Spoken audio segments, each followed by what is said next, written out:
আল্লাহর প্রতি অবিচল বিশ্বাস এবং আস্থার কথা বলেছিলেন শহীদ প্রেসিডেন্ট জিয়াউর রহমান, সেটাকে মুছে ফেলে দিয়ে উনি সেখানে এমন এক আইন মন্ত্রী দিয়েছেন, আমি বলি আমার ভাষায় সরকারকে ভূতে ধরেছে।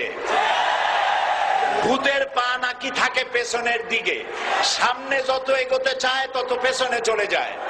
সরকারে কিসে ধরেছে? ভূতে ধরছে। সরকারের মাথার উপরে চেপেছে বামপন্থীরা।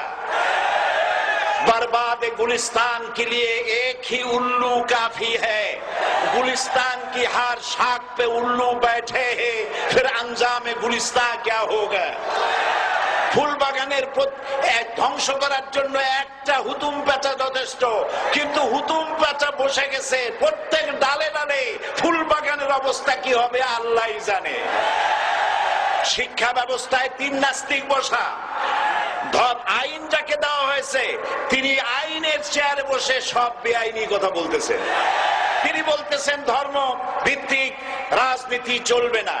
প্রধানমন্ত্রী আপনি বলেন নাই আমরা আপনার কল্যাণকামী, যেভাবেই হোক আপনি প্রধানমন্ত্রী হয়েছেন, যেভাবেই হোক আপনি সরকারে গেছেন, আমরা চাই 5 বছর আপনি চালান, কিন্তু ভালোভাবে চালান। যাদেরকে বসাইছেন এই লোকগুলির একটু চেনেন।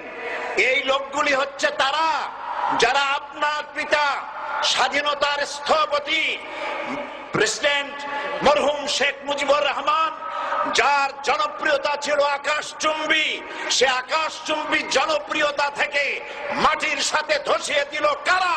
তাদেরকে আপনি মন্ত্রী বানিয়েছেন।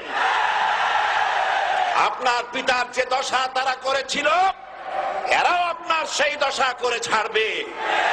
তার প্রমাণ হচ্ছে মন্ত্রী বলছে ধর্মনিরপেক্ষ ধর্মভিত্তিক রাজনীতি